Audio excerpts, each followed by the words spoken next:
திண்டுக்கல் தலைமை தபால் அலுவலகம் முன்பு மத்திய அரசை கண்டித்து பல்வேறு தொழிற்சங்கங்கள் சார்பில் ஆர்ப்பாட்டம் நடைபெற்றது.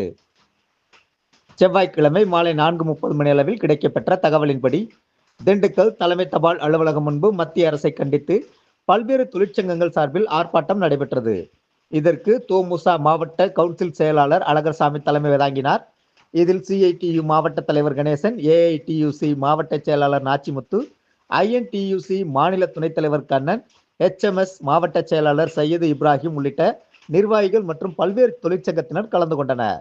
இந்த ஆர்ப்பாட்டத்தின் போது 4 தொழிலாளர் சட்ட தொகுப்புகளை மத்திய அரசு திரும்ப பெற வேண்டும், 60 வயதிற்கு நிரம்பிய விவசாயிகள் மற்றும் விவசாய தொழிலாளர்களுக்கு மாதந்தோறும் ₹1000 ஓய்வூதியம் வழங்க வேண்டும், மேலும் மகாத்மா காந்தி தேசிய ஊரக வேலை உறுதி திட்டத்தில் ஆண்டுக்கு 200 நாட்களுக்கு வேலை மற்றும் தினசரி ₹600 சம்பளம் வழங்க வேண்டும், மின்சார திருத்த மசோதாவை திரும்ப பெற்று மின்வாரியத்தை தனியார் மயமாக்குவதை கைவிட வேண்டும் என்பன உள்ளிட்ட 26 அம்ச கோரிக்கைகளை வலியுறுத்தியும் மத்திய அரசை கண்டித்தும் கோஷமிட்டனர்.